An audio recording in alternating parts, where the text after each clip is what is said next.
Hola, muy buenas a todos. Hoy tenemos el placer de inaugurar los After Work Talks de la Universidad de Navarra. Yo soy Enrique Díez de la Facultad de Económicas, soy el Program Manager de todos los programas de máster de la Facultad de Económicas.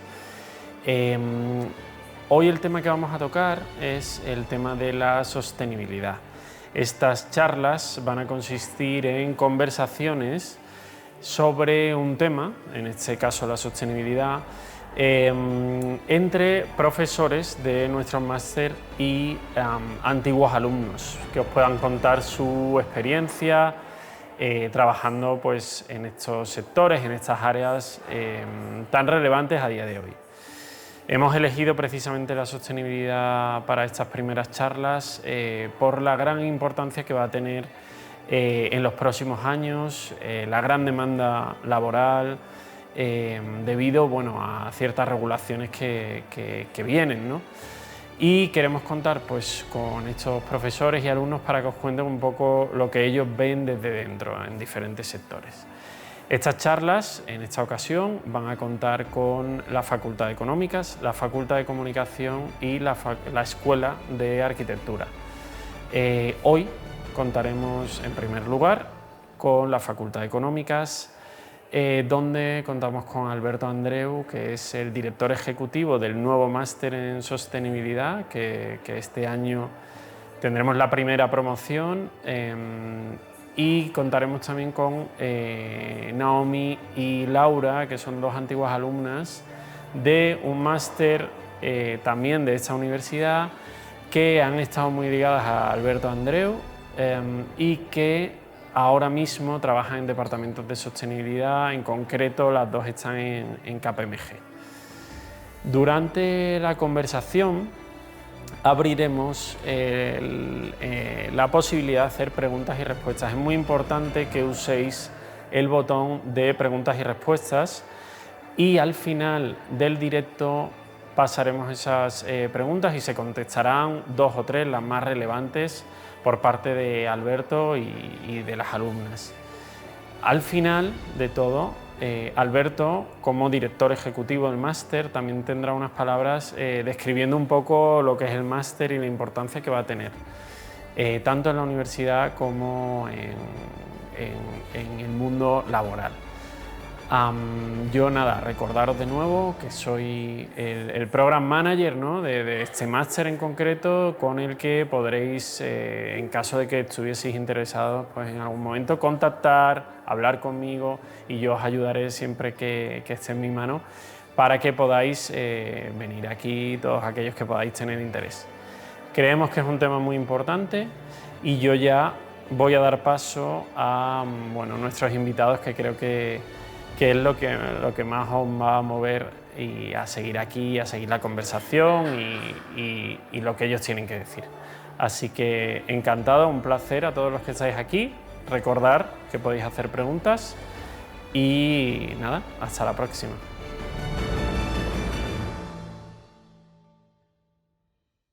Bueno, pues muchas gracias por dejaros liar las dos. Vamos un poco a hablar de cuál es vuestra llegada al mundo de la sostenibilidad desde un máster de Dirección de Recursos Humanos, Dirección de Personas, que normalmente pudiera parecer que es un sitio extraño para llegar. Me presento, mi nombre es Alberto Andreu, soy el director ejecutivo del máster de Sostenibilidad de la Universidad de Navarra. Tenemos a Naomi González, antigua alumna del MDPO, y también a Laura Bello, antigua también alumna del MDPO, máster de Dirección de Personas en las Organizaciones. Bueno, como decía, esta primera parte me gustaría saber ¿cómo llegáis al mundo de la sostenibilidad, la una y la otra, desde diferentes ámbitos? Empiezo por ti. Cuéntanos un poco tu trayectoria y cómo terminas aquí. Hola Alberto, encantada. Pues la verdad es que ha sido como un poco un camino que no esperaba y me encontré y que me está encantando, ¿no? Yo estudié en sus orígenes psicopedagogía y educación primaria, también aquí en la Universidad de Navarra. Luego, como bien has dicho, hice el máster de Dirección de Personas en las Organizaciones. Concretamente, un módulo de este máster giraba en torno al gobierno corporativo, lo cual ya me fue como generando un poco de curiosidad, y por cosas del destino, pues mis prácticas del máster las acabé haciendo en consultoría de sostenibilidad, y así fue como mi llegada un poco a este apasionante mundo. ¿En tu caso, Laura? En mi caso hay algo similar, pero yo no llegué por psicopedagogía, sino por periodismo y psicología. Y ahí me empecé a interesar por los recursos humanos y luego de hacer unas prácticas en las que pude ver más el mundo de los recursos humanos, decido hacer el máster, el mismo máster de Naomi. Y ese módulo que menciona Naomi también me hizo como esa atracción hacia el mundo de la sostenibilidad, pero también porque vi que el mundo de la sostenibilidad me permitía combinar un poco mi carrera de psicología con eso que me estaba dando el máster de recursos humanos. Fijaros que es curioso porque muchas veces cuando se habla de sostenibilidad la gente piensa exclusivamente que estamos hablando de huella de carbono, de reducción de carbono, que estamos hablando de cadena de suministro, que estamos hablando de todo eso que muchas veces pudiera parecer de ingenieros, pero realmente entiendo que llegáis desde estudios humanistas a trabajar en el mundo de la sostenibilidad, lo cual está muy bien para entender que el mundo de la sostenibilidad básicamente va de cómo se generan los ingresos. Y habéis hablado las dos del mundo del gobierno corporativo. Esto tiene mucho que ver con esto, ¿no? Esto no solamente va de cuánto dinero podemos invertir en qué cosas, sino cómo se generan los ingresos. ¿En qué tipo de proyectos estáis las dos? Cuéntame tú, Laura, ¿en qué tipo de proyectos estás desde el mundo de la sostenibilidad? Vamos a intentar hacer doble clic en los proyectos para ver, quizá parte ambiental estéis menos, parte social estéis más, parte de gobernanza estáis más. ¿En qué proyectos estás tú? Y luego voy contigo, Naomi. Yo sobre todo me he enfocado en la parte social, más que en la de gobernanza, y en la parte social he tocado derechos humanos en las empresas concretamente. También he tocado analistas e inversores ESG por el lado social, cómo las empresas están reportando en temas sociales y cómo eso se ve bien ante los ojos de los inversores. Déjame que te haga una pregunta, porque muchas veces cuando se habla de derechos humanos en el mundo corporativo, en el que yo he vivido mucho tiempo, yo recuerdo cuando en el año 2000, 2002, 2003, 2004 iba con un poco de auditoría de derechos humanos, me decían, oye, que esto no es una ONG, que esto no es Amnistía Internacional, tú eres comunista, me decían muchas veces. Cuando haces una auditoría de derechos humanos, ¿qué tipo de cosas intentas entender de las compañías? Pues creo que tu percepción no ha cambiado mucho, o sea, a te día siguen de diciendo hoy. Lo mismo, eres comunista. Todavía se sigue pareciendo mucho, pero creo que ahora se habla más de cómo las empresas impactan a la sociedad y cómo impactan a las comunidades donde desarrollan su actividad, y que eso es muy importante para las empresas medirlo, no solo porque ya se dieron cuenta que pueden tener un aporte positivo a los lugares donde están, sino porque eso también va a tener una repercusión a largo plazo. Si yo me comporto de manera adecuada en las comunidades y en la sociedad donde estoy, mi empresa va a poder crecer y mantenerse en esos sitios. Hay una cosa que es bastante evidente, tú no puedes crecer al margen del ecosistema de la sociedad en la que operas. Y si quieres crear valor a largo plazo, lo que no puedes es, perdóname la expresión, darle patadas en las narices a los pueblos en los que estás trabajando. Hablabas también, y ahora voy contigo, Naomi, hablabas también de intentar entender la dimensión social de cara al mundo inversor. Ahí en concreto, ¿qué tipo de proyectos estás? Sobre todo en el reporte que hacen las empresas a la medición del analista. Analistas como S&P, MSCI, Sustainalytics. Standard & Poor's, por ejemplo, para que se entienda. Standard & Poor's. Que se entienda, vale. Estos analistas hacen preguntas no solo del ámbito ambiental, sino también del social y de gobernanza. Y en específico en el ámbito social, por darte un ejemplo, está ya incluido todo este tema que estamos hablando de los derechos humanos y también de los derechos laborales, que ahí toco mucho lo que vi en el máster de recursos humanos. Vale. Y es esa respuesta que dan las empresas a los analistas, y que posteriormente ese analista asigna una puntuación a la compañía, y en función de esa puntuación pues también pueden tener más acceso a carteras de inversión. Y en tu caso tú estás más focalizada en los temas de gobernanza, de ¿correcto? Gobernanza, exacto. Sobre todo, un poco el core del día a día de trabajo se centra muchísimo en las autoevaluaciones de Consejo de Administración, y hay un poco fuentes de información, ¿no? o regulaciones con las que trabajamos, Código de Buen Gobierno de la CNMV, recomendaciones de Proxy Advisor, informes de recomendación de fondos de inversión. Entonces, básicamente hacemos un compendio un poco de todo lo que se está pidiendo en materia de buen gobierno en este caso, y pasamos una prueba de autoevaluación al Consejo en el que miramos funcionamiento, composición, que se está cumpliendo un poco con lo que el mercado demanda respecto a esto, ¿no? A lo que es la integración o la composición y el funcionamiento de los consejos, y eso sería un poco lo más focalizado en lo que es el aspecto de gobierno corporativo. Fijaros que de alguna forma cuando hablamos de sostenibilidad se suele hablar de 3 dimensiones. Se suele hablar de la dimensión ambiental, que no es vuestro caso, es la que trabajáis menos, pero entiendo que vuestros compañeros trabajarán. Luego hay una dimensión social, que tiene que ver con personas, que tiene que ver con cadena de valor, que tiene que ver con las comunidades y también con la parte del cliente. Y luego hay una parte de gobernanza, que es la que tú tocas, que tiene que ver cómo se comportan de alguna forma, cómo toman las decisiones los órganos de gobierno y los órganos de dirección. Me interesa en concreto esta parte, porque, por ejemplo, yo mi tesis la centré en la dimensión gobierno corporativo de las sociedades cotizadas. ¿Por qué, en tu opinión, es tan importante que una compañía tenga reglas claras de gobierno corporativo y tenga transparencia sobre cuál es el proceso de toma de decisiones? Al final, o sea, dentro de la operativa, que obviamente es muy importante para que la empresa funcione y al final tenga sus beneficios y saque el trabajo, independientemente del sector del que estemos hablando, quien enfoca o quien es la referencia o la guía de todo el trabajo que cae en cascada es el Consejo de Administración o los órganos de gobierno en general, bien sea órgano de dirección, órgano de gestión o consejo como tal. Esa visión estratégica es fundamental para encarrilar la dirección de la empresa y para que ésta, valga la redundancia, sea sostenible en el largo plazo, que siga manteniendo sus beneficios, que siga manteniendo sus ingresos y que la empresa pueda seguir operando. Entonces es como crucial un poco que estos entes o estos órganos de gobierno lo hagan bien y cumplan con lo que se está demandando. Fijaros que cuando hablamos de sostenibilidad, insisto, al principio muchas veces pudiéramos pensar que solo tiene que ver con la parte ambiental, con la parte de cambio climático, con la parte de ahorro y eficiencia energética, con la parte de biodiversidad, con economía circular, que eso lógicamente está ahí. Pero aquí lo que también estamos viendo es que hay otras dimensiones, que es la dimensión social en la que tú más trabajas, Laura, o la dimensión de gobernanza en la que tú más trabajas, Naomi. Siempre que hablamos también de sostenibilidad, solemos hablar de riesgos y de oportunidades. En concreto ahora quiero poner foco en los riesgos. Fijaros que es interesante ver como, por ejemplo, el riesgo climático tiene un claro impacto financiero. Por ejemplo, se pueden depreciar los activos porque estén sometidos en zonas de retención hídrica o porque estén sometidos en zonas de mucho calor. Pero me gustaría ponerle foco ahora a 2 tipos de riesgos que estáis viendo vosotras cada día. El riesgo social puede tener impacto financiero y si lo tiene, dame ejemplos. Y luego contigo, Naomi, el riesgo de gobernanza puede tener impacto financiero y luego me das ejemplo. Dame los tuyos, Laura. Sí, yo creo primero porque cada vez está menos dividido esas dimensiones que tú dices, ¿no? Cada vez están más combinadas. Claro. Entonces, tener un impacto financiero en la biodiversidad directamente te va a tener un impacto financiero en la comunidad donde estás operando en ese momento. Entonces, por ese lado, yo creo que el impacto más grande es como esa transversalidad de las operaciones de las empresas, que al final cualquier cosa que hagas, tanto sea en la parte social, de gobernanza o ambiental, puede tener un impacto.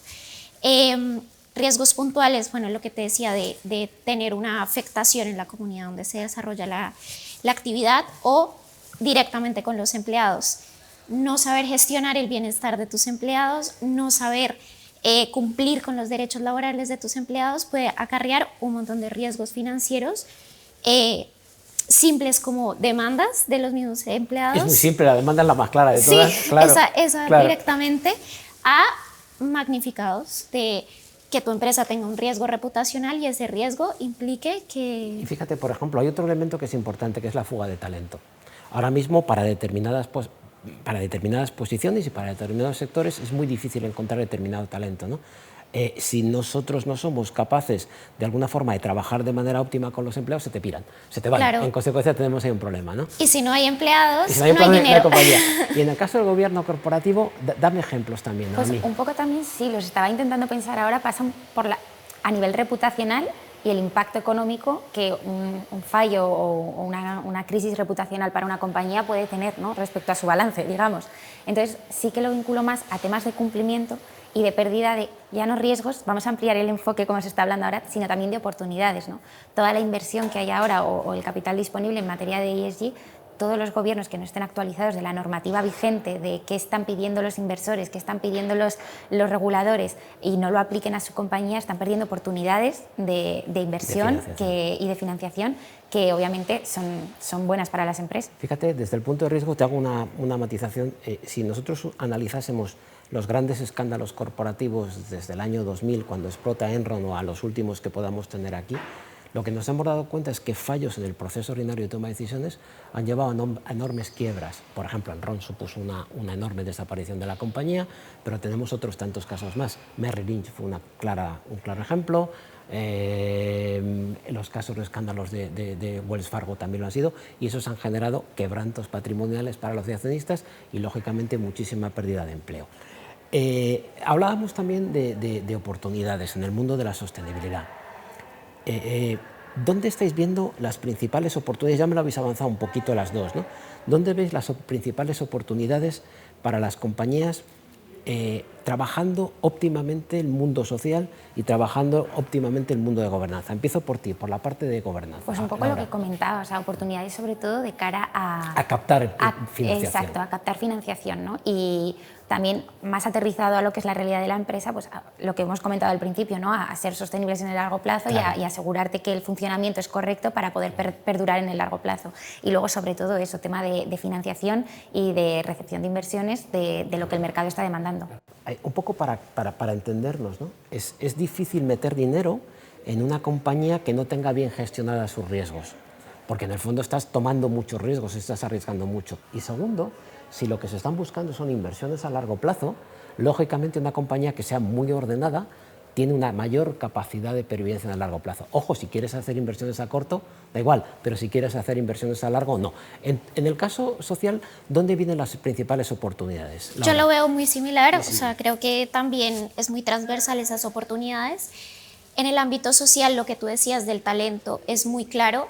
Estamos ante una generación que está mucho más atenta a todos estos temas sociales, y creo que una empresa que sea transparente frente a lo que hace y frente a cómo cuida a sus empleados, a la gente de su entorno, va a ser mucho más atractiva para ese talento que necesita, y también porque va a poder crecer a largo plazo cumpliendo la normativa que ya está impactando la parte social. Antes la normativa solo estaba enfocada en la parte ambiental y cada vez estamos viendo que la normativa ahora ya tenemos la parte social, la parte de gobernanza, social. Entonces también es una oportunidad que las empresas se vayan preparando para esa regulación que va a ser más estricta. Vale, un poco ya para terminar esta charla más orientada al mundo de la sostenibilidad.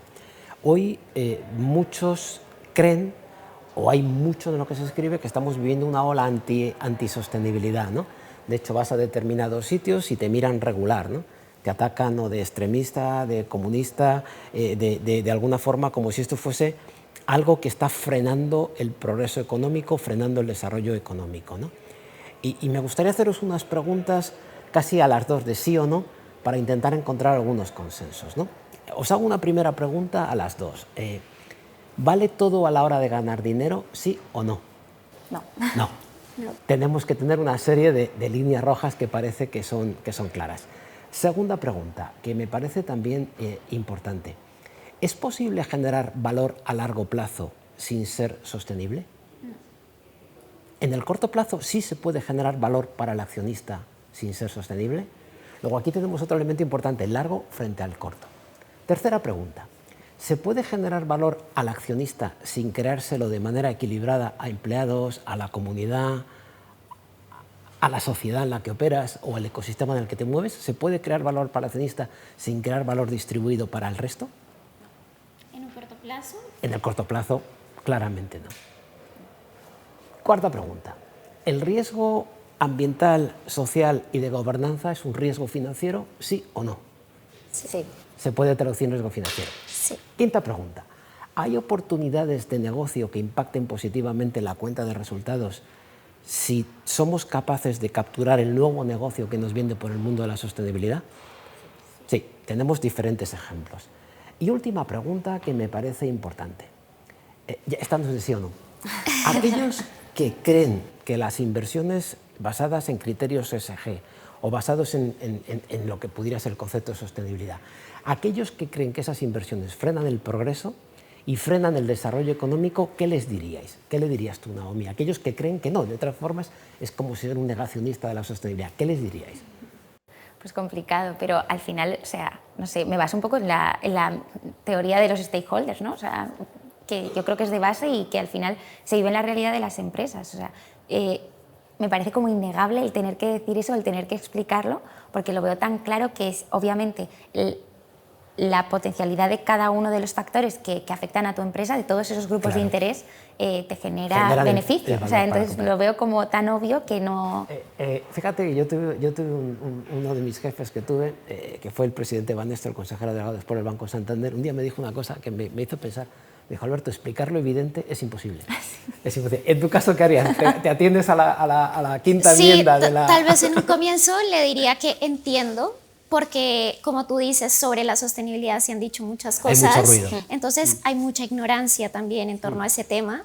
Tal vez estamos caminando hacia un sitio donde sabrán las empresas que cuando hablamos de sostenibilidad, de qué hablamos y por qué todo, al parecer tan obvio, ¿por qué tiene que haber un área de sostenibilidad? Claro. Si todo parece tan obvio. Entonces yo creo que al comienzo lo entendería y creo que es un target para darle una formación. Cierro con esto. ¿Veis desarrollo potencial profesional para vosotras dos en un futuro en el mundo de la sostenibilidad?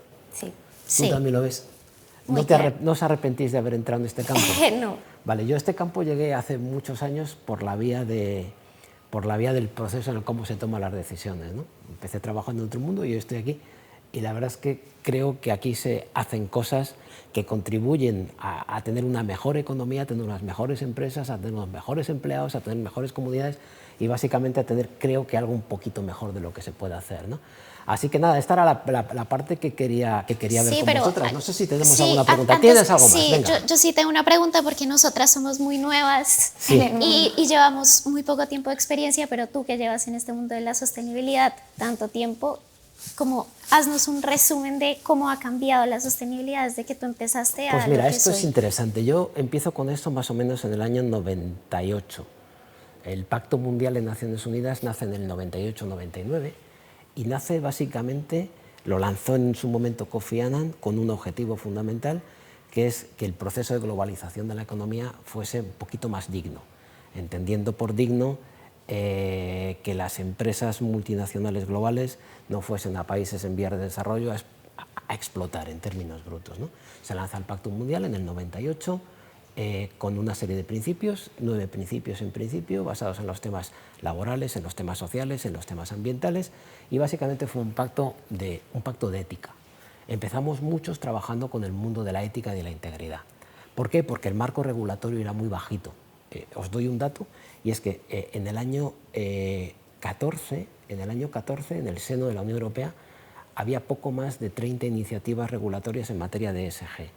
En el año 2024, 10 años más tarde, estamos casi hablando de 650 iniciativas regulatorias en el seno de la Unión Europea en materia de ESG. Es decir, el suelo regulatorio era bajito, en consecuencia las empresas dijeron: tenemos que ir un paso más allá de lo que da la ley.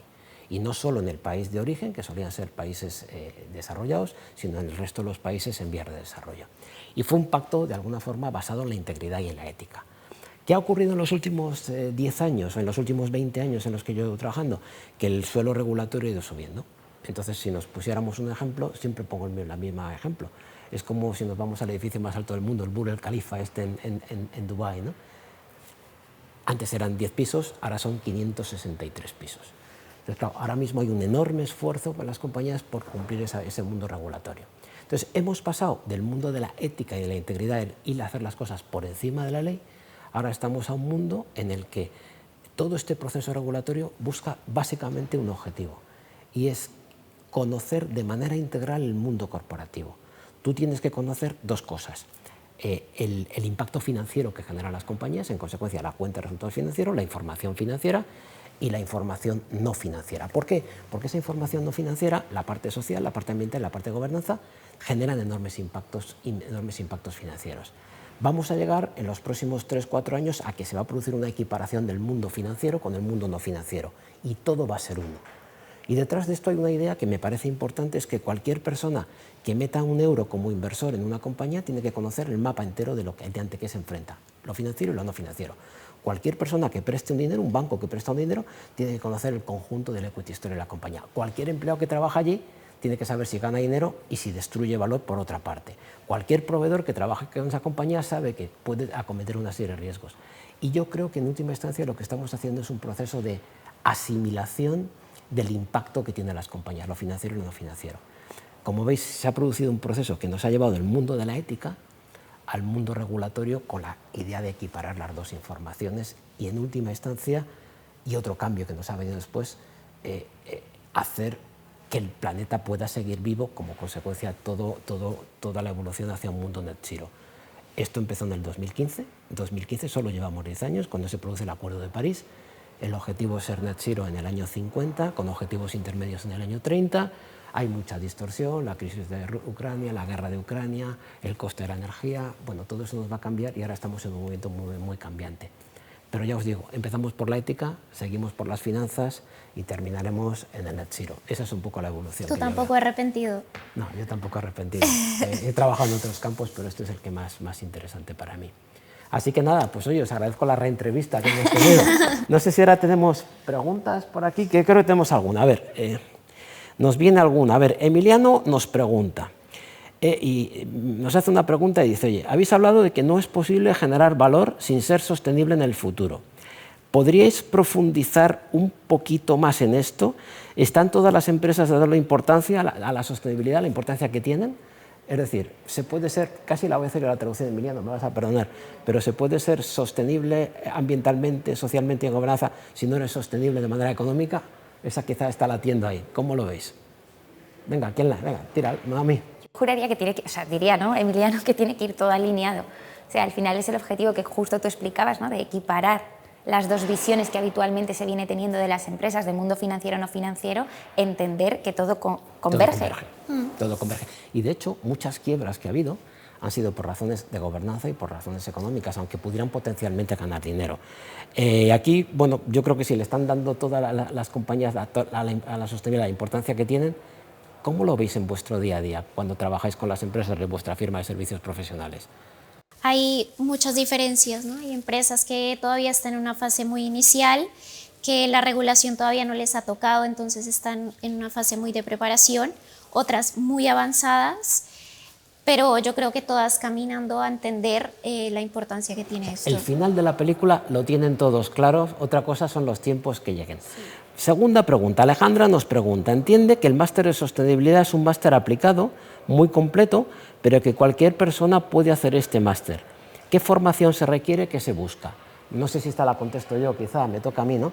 Bueno, yo creo que es interesante ver que aquí tenemos una psicóloga y periodista, tenemos una psicóloga también, y psicopedagoga y de educación infantil.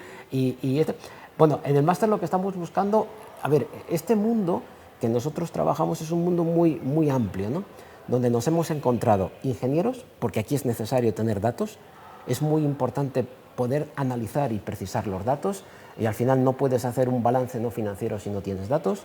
Tenemos también economistas, por la parte de la integración de las dos informaciones. Tenemos también abogados, creo que es importante, especialmente por la parte de regulación, por la parte de gobernanza.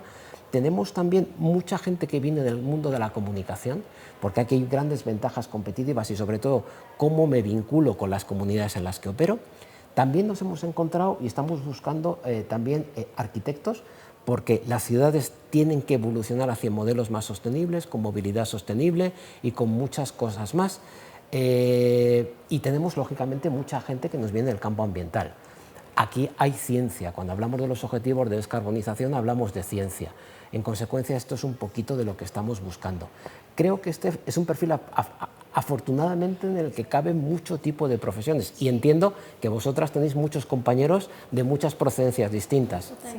Es correcto, ¿no? Tenéis todo tipo de perfiles. Exacto, sí, pues igual tal vez en proyectos más ambientales, pues lo que has comentado, más tema de ingenieros o de personas que vienen de este tipo de carreras. En materia de gobierno igual te encuentras muy bien, como has dicho, pues tema de abogacía, derecho, un poco que tenga que ver más con el cumplimiento normativo o la regulación, y en temas sociales también pues un abanico súper amplio, desde psicólogo, psicopedagogo, educador, un poco un perfil como mucho más amplio. Yo creo que esto es la riqueza que tiene y eso realmente aporta mucho valor. Tengo otra pregunta. Manuel pregunta, me ha llamado la atención esa connotación quizá negativa o comunista que habéis comentado, la he comentado yo, así que creo que esta pregunta me la quedo yo, ¿no? ¿Cómo se combate esto? Pues mirad, yo creo que se combate, yo os doy mi opinión, ahora quizá me la complementéis vosotras, ¿no? Tú lo decías antes, Naomi, ¿no? Desde un punto de vista de racionalidad económica, de racionalidad empresarial, todo el mundo tiene claro algunos principios básicos, ¿no? Uno, no todo vale a la hora de ganar dinero. Dos, es difícil crear valor a largo plazo si no creo valor diferido para el resto de los stakeholders, no solo para el accionista. Tres, es difícil generar valor si no gestiono los riesgos. El riesgo ambiental es un riesgo financiero, el riesgo social es un riesgo financiero, el riesgo de gobernanza es un riesgo financiero. Cuatro, evidentemente también me parece que hay oportunidades vinculadas al mundo de la sostenibilidad, no solo desde el punto de vista de legitimación social, sino otro tipo de negocios. Por ejemplo, todas las tecnologías de circularidad, tecnologías aplicadas a la recuperación de la huella ambiental. Hay muchos negocios y yo creo que me parece otra parte importante es que, tú lo decías, Naomi, hoy por hoy es más fácil capturar financiación si puedes acreditar un desempeño ESG, porque eso te genera menos riesgos y más oportunidades. Desde una lógica económica, yo creo que es indiscutible. Entrar más en la polarización creo que es imposible. Al final, fijaros, creo que estas 5 preguntas que os hacía son los mínimos básicos que cualquier empresario razonable suele cumplir. No todo vale, hay que gestionar los riesgos, hay que gestionar las oportunidades y si quiero generar valor a largo plazo, vamos por ahí. Como veis, hay poca ideología en esto, hay mucha más racionalidad económica. Por eso tenemos que aprender mucho sobre este tema para que en las empresas nos crean desde una aplicación más económica y no de bonitas ideas. Sí, hay una racionalidad. Bueno, pues os voy a preguntar cómo ha sido vuestro paso por la Universidad de Navarra, porque las dos hicisteis el máster en Dirección de Personas a las Organizaciones y terminasteis en el mundo de la sostenibilidad. ¿Cómo fue tu paso, Laura? Bueno, yo disfruté muchísimo el máster.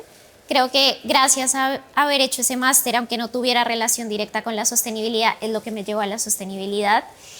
Y creo que una de las cosas que más disfruté fue el profesorado que había en el máster, que era muy variado, desde académicos hasta personas del mundo de la empresa, que me permitieron ver como de manera más amplia a lo que me iba a enfrentar cuando acabara el máster y que me hizo saber por qué tipo de empresas quería seguir cuando ¿Y en tu acabara caso, el máster. Naomi? En mi caso, la entrada a la Universidad de Navarra se remonta a años previos, a Claro, 6 ya años ya aquí, estuviste en grado, con el claro. doble grado más Ya el llevabas. máster. Claro. Y la verdad que un poco también, o sea, a destacar la calidad docente y la oportunidad que te brinda el tener tanto buenos académicos como buenos profesionales en activo, que luego al final, en mi caso, por ejemplo, ha sido lo que me ha brindado las prácticas y mi actual puesto de trabajo, ¿no? Entonces eso es una ventaja. Y ese mix de rigor académico con conocimiento del mundo práctico es importante. exacto. ¿no? Y para destacar, justo has dado con una palabra clave de la Universidad de Navarra en general, ese rigor, ¿no? O esa como búsqueda de la excelencia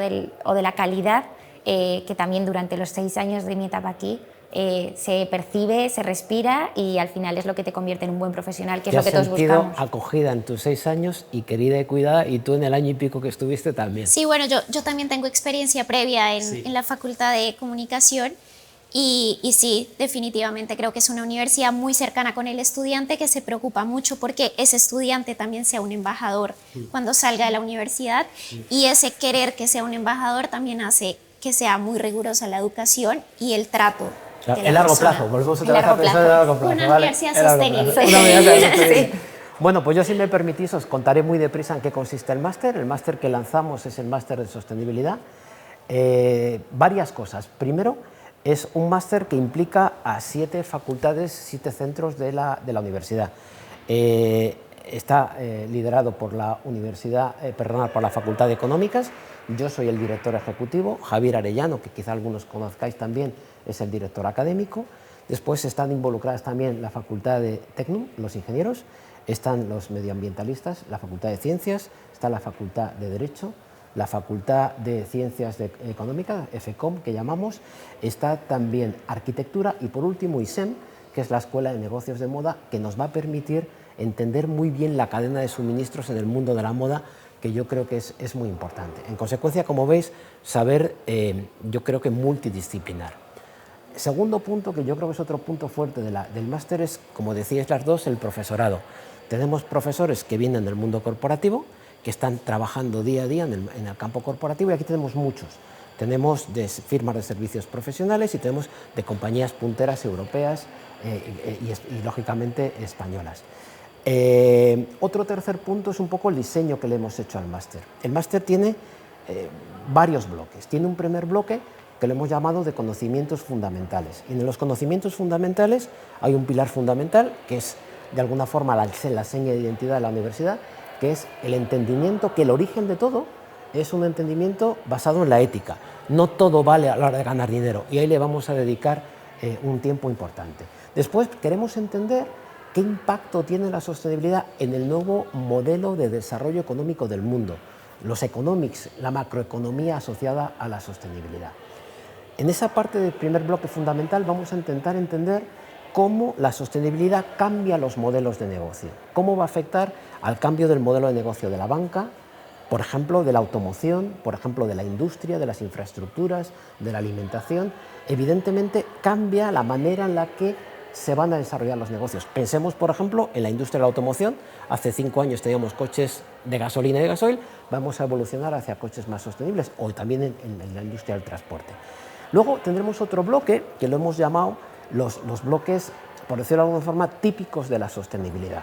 Vamos a ver qué se trata en el mundo ambiental, qué se trata en el mundo social y qué se trata en el mundo de la gobernanza. Y ahí nos vamos a anclar en lo que es el territorio básico que se creará con los estándares europeos de sostenibilidad, que básicamente coinciden con los estándares de reporte que se están viendo en otras partes del mundo a nivel global, y ahí entenderemos con mucho detalle cómo se gestiona el cambio climático, cómo se gestiona la biodiversidad, cómo se gestiona la circularidad, cómo se gestiona en la huella de carbono, la gestión del carbono, en la parte ambiental. En la parte social vamos a entender bien cómo se gestionan los aspectos relevantes en materia de empleados, en materia de cadena de suministros, en el impacto en las comunidades y también el impacto en los consumidores, y luego nos iremos a la parte de gobernanza, que es muy importante, que básicamente tiene que ver con los códigos éticos y la forma en la que las compañías montan sus sistemas de control, sus sistemas de supervisión y el proceso de toma de decisión. Esto es una parte nuclear del máster, que es el mundo de ESG desglosado, ¿vale?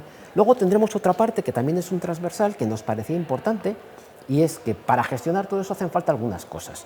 Hace falta una cosa muy importante, que son los datos.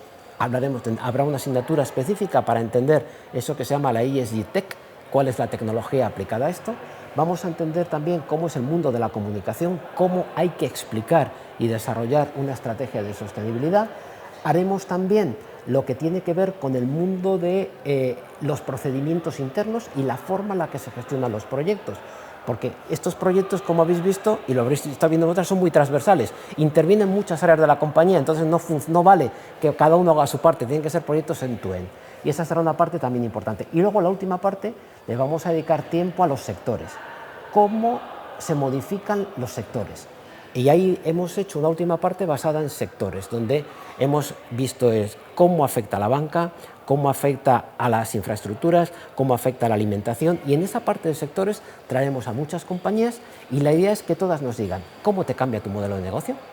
2, cuáles son tu materialidad, los temas relevantes. 3, cuál es tu mapa de riesgos. 4, cuáles son tus grandes oportunidades. Y 5, cuál es tu gran ecosistema de stakeholders. Y con eso habremos concluido, son 60 créditos, empezamos en septiembre, terminaremos en junio y será nuestra primera promoción. Así que poco más, esto es un poco lo que os queríamos contar y sobre todo daros a vosotros las gracias por contarnos vuestra experiencia. Gracias a ti, Alberto, por invitarnos a hablar contigo. Pues nada, muchas gracias.